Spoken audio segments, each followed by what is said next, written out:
കേരളത്തെ നടുക്കി ഭരണസിരാ കേന്ദ്രത്തിൽ വൻ ഡേറ്റ മോഷണം. 1 കോടിയോളം മലയാളികളുടെ വിവരങ്ങൾ വെറുമൊരു കരാർ ജീവനക്കാരന്റെ സ്വകാര്യ ഇമെയിലിലേക്ക് ചോർത്തിയെന്ന ഞെട്ടിക്കുന്ന വിവരങ്ങളാണ് പുറത്തുവരുന്നത്. സ്പ്രിംഗ്ലർ വിവാദത്തെ പോലും നാണിപ്പിക്കുന്ന ഈ പകൽക്കൊള്ളയ്ക്ക് പിന്നിൽ മുഖ്യമന്ത്രിയുടെ അതീവ വിശ്വസ്തനായ ഉന്നത ഉദ്യോഗസ്ഥനാണെന്ന ആരോപണം ഇരമ്പുകയാണ്. സംസ്ഥാനത്ത് ഇപ്പോൾ നടന്നുകൊണ്ടിരിക്കുന്ന മറ്റ് പുകമറ വിവാദങ്ങൾ ഈ വമ്പൻ ഡേറ്റ കുംഭകോണം മറയ്ക്കാനുള്ള ബോധപൂർവമായ തന്ത്രമാണോ? ഡൈവേർഷൻ ടാക്ടിക്സ് എന്ന സംശയം ശക്തമാകുന്നു. IT സെക്രട്ടറിയും മുഖ്യമന്ത്രിയുടെ ഓഫീസർ ഓൺ സ്പെഷ്യൽ ഡ്യൂട്ടിയുമായ ശ്രീറാം സാംബശിവറാവുവിന്റെ രേഖാമൂലമുള്ള നിർദ്ദേശപ്രകാരമാണ് ഈ വൻ ചോർച്ച നടന്നത്. IT മിഷനിലെ കരാർ ജീവനക്കാരനായ നിതിൻ വി ചന്ദ്രന്റെ nitin.ksitm@kerala.government.in എന്ന വിലാസത്തിലേക്കാണ് കോടിക്കണക്കിന് ജനങ്ങളുടെ വ്യക്തിവിവരങ്ങൾ ഒഴുകിയെത്തിയത്. IT മിഷനിലെ ജീവനക്കാരനാണെങ്കിലും ഇയാൾ ഇപ്പോൾ ജോലി ചെയ്യുന്നത് സാക്ഷാൽ OSTയുടെ ഓഫീസിലാണെന്നത് ഗൂഢാലോചനയുടെ ആഴം വ്യക്തമാക്കുന്നു.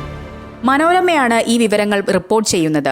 സുരക്ഷാ മാനദണ്ഡങ്ങൾ കാറ്റിൽ പറത്തി ഒരു കരാർ ജീവനക്കാരന്റെ മെയിലിലേക്കും ലാപ്ടോപ്പിലേക്കും മാറ്റിയ ഈ വിവരങ്ങൾ ഇതിനോടകം തന്നെ വിദേശ സെർവറുകളിലേക്കോ സ്വകാര്യ ഏജൻസികളിലേക്കോ കൈമാറിക്കഴിഞ്ഞിരിക്കാനുള്ള സാധ്യത ഏറെയാണ്.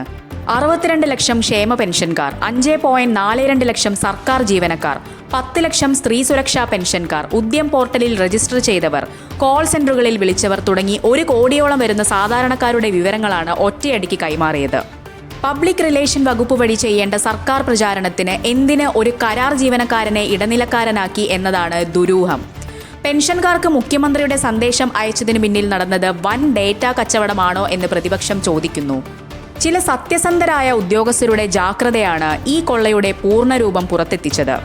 936 സേവനങ്ങൾ നൽകുന്ന K-സ്മാർട്ടിൽ നിന്നും ഇത്തരത്തിൽ ഡേറ്റ ആവശ്യപ്പെട്ടെങ്കിലും വൻ ദുരുപയോഗം മണത്ത ഉദ്യോഗസ്ഥർ വിവരങ്ങൾ നൽകാൻ തയ്യാറായില്ല. എന്താവശ്യത്തിനാണ് വ്യക്തിവിവരങ്ങൾ ചോർത്തുന്നതെന്ന് രേഖാമൂലം വ്യക്തമാക്കാൻ അവർ ആവശ്യപ്പെട്ടതോടെ ഉന്നതർ പരുങ്ങലിലായി. പിന്നാലെ വിവരവും പുറത്തുവന്നു.